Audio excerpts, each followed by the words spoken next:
G'day guys, how are we all? Hope we're all doing well. Picking some locks and you know it, and don't forget to even hashtag that shit.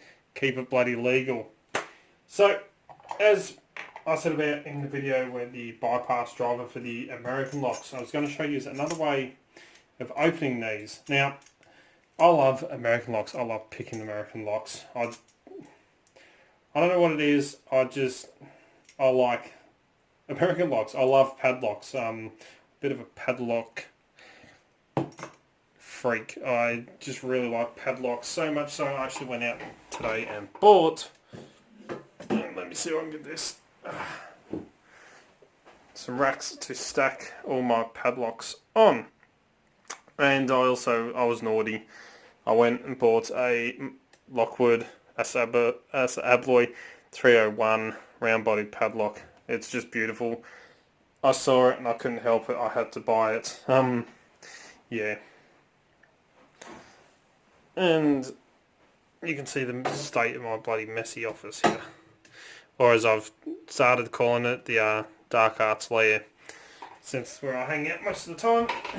And who doesn't love a lair? But, as I said, I was going to show you a way of actually picking American locks. Now, a lot of the American locks, and one like this one here, it has a very strong spring on the core. So, I'll take your key off here. Shouldn't need the bloody key, but for demonstration purposes, let's take one off. So this has quite a powerful little spring, and it takes quite a bit of force, and I mean quite a bit of force. You can kind of see that key springs back.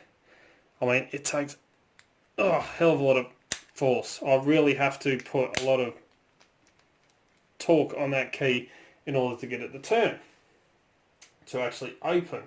And it makes it very, very bloody difficult to pick because the amount of tension you have to use, and you're trying to pick serrated pins and serrated spools because these are just chock full of security pins, and it makes it very, very difficult to pick, especially when you have to overcome a lot of spring tension, which these actually do have on the core. A lot of these have quite a lot of spring tension on that core, and you've got to try and pick and fight against that spring tension, which makes it quite difficult to pick. But there is another way of doing it, which makes it a hell of a lot bloody easier, but it does involve using another tool as well. So these have restricted plates on the front just here, so that when you put the key in you can only turn it one way, but we have a little bit of play in there, and if we take a top of the keyway tensioner and sit him in there, we have just a little bit of play. We have a tiny little gap, and you can see this thing's got spools in it because of how much that core flops around from side, or it might actually just be the whole lot in there, but I do know this has spools in it. But if I tension that way, the opposite way to opening, you can see I've got just a little bit of play. And that's what we're going to use because there's no spring tension when you go that way. So to open it, you've got to go clockwise. But if you pick counterclockwise, you're not fighting any spring tension, which makes it a bit easier. And I'm going to use one of my favourite picks, the Bijou. This is one of the prototypes from Lock Tools or Tippenny that I put a... come on camera, focus. Come on. Yeah, you've seen me use heaps of times to put a handle on it. So what I'm going to do is I'm going to pick this counterclockwise, so that, and I'm going to use very light tension, so that I'm not fighting the spring tension. Nice little bit of counter there. Little clicks. So all I do when I pick American locks, I go through one pin at a time, and I feel for counter like that, a little bit of a fault set, deeper fault set, and anyone that's binding I just give them one little click, and then I'll move on and see if anyone else is binding. Give them one click, just because you're fighting serrated pins and stuff here, and you don't want to, they're very easy to overset because even the key pins serrated, and I'm going to fix this up in the vise because it's actually slipping around on me. I'm going to maintain that tension on that core. I'm sitting in there like that.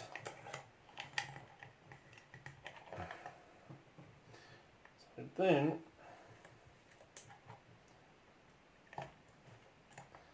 I can pick without him. All I'm doing now is just feeling for counter rotation at any feedback. I'm using very, very light tension.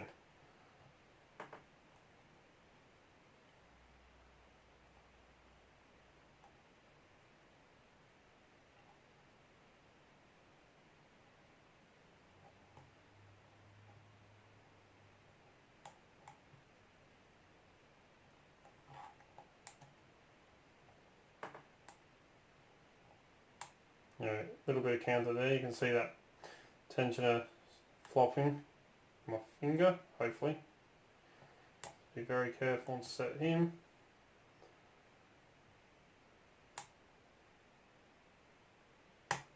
There we go. Got a nice set and we've got him picked. I believe, yes we have. So I'm going to be very careful and turn that core in the opposite direction. So very, very quick and easy to actually pick, and as you can see we do have it picked just in the wrong direction, and I can turn it 90 degrees that way. It's not going to pop the shackle like that. It's not going to pop the shackle.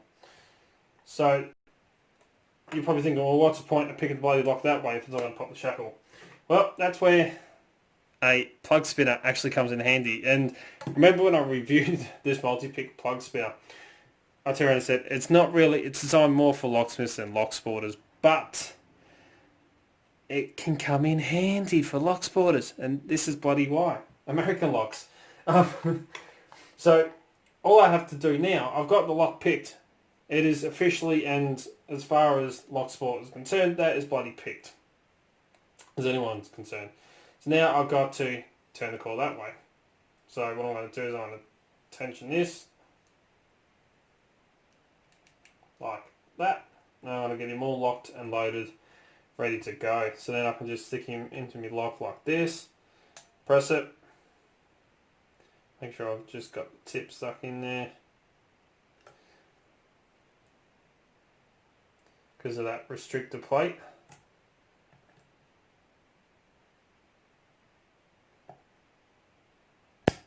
Like that. No, I hit the edge and the set locked it. Calls it bloody did. Why are they freaking doing it? Alright, let's quickly pick this one again.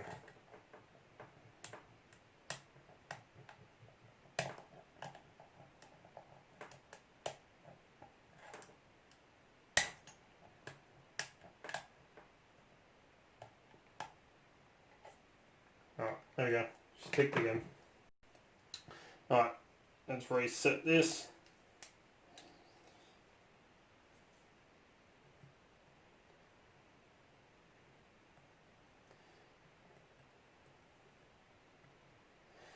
Trying to get this set so that it won't catch that restrictor plate. There we go. Alright. Keep hitting it. What the hell? Normally this bloody works.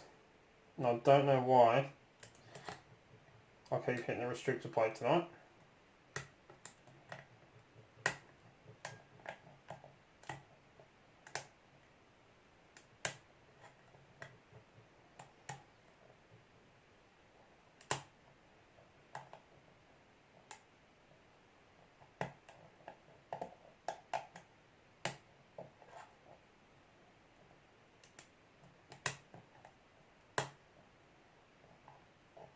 Okay, now I can't pick it that fast again.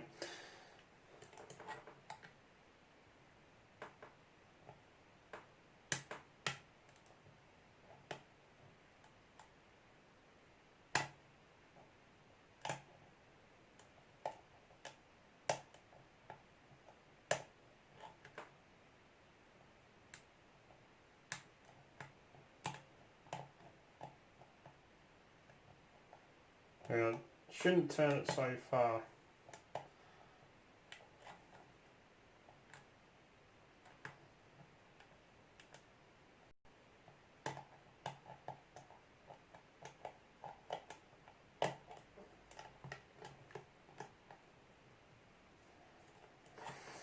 Right.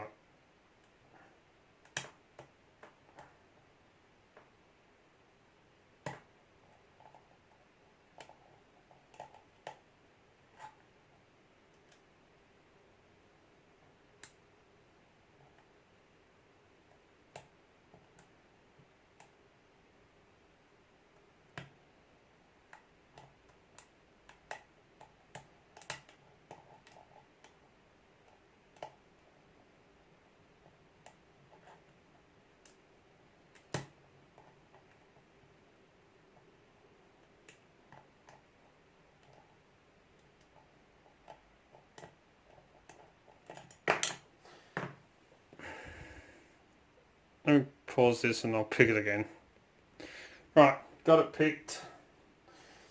Now let's reset this again.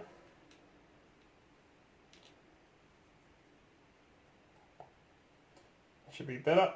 There we go. No. I hit that strong bloody spring again. I didn't cock it enough. Right, let's recock this straight away. Have that ready to go. And you're bloody laughing at me right now because even I'm laughing at myself going, you freaking dickhead. Keep stuffing it up. You're trying to do it on camera. What is wrong with you?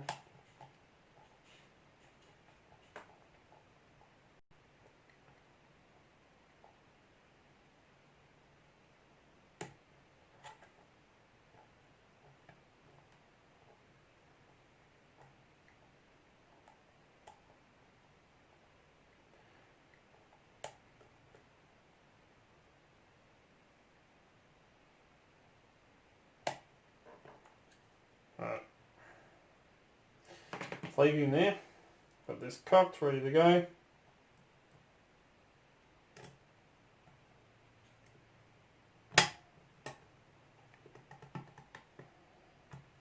There we go.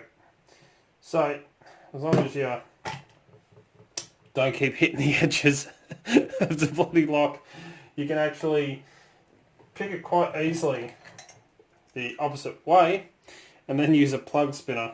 I might have to thin that down just a little bit more just here either side for it to actually not hit that restrictor plate on the front of the lock just here. But as you can see, she is picked, and then I just plug spin it open.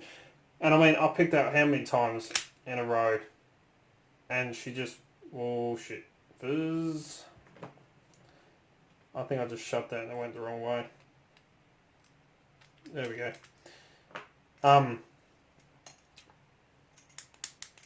You know, she picked it open. Don't have to fight that whole spring tension on the shackle. With a little plug spinner like that, it makes picking the American 1100s quite a bit easier because you don't have to fight that big ass spring tension on the shackle which you saw me fighting with before. And it makes them a nice, quick, easy pick. I'll just make sure all the pins are still in and haven't fallen out. Feels like it. So there you go. Easy method of picking American 1100s, getting them open. Sorry, it took a couple of goes. You see all the bloody bleepers and all the shit in this one. But anyway, as always follow the code, keep Locksport legal. You know it. Don't do anything bloody stupid.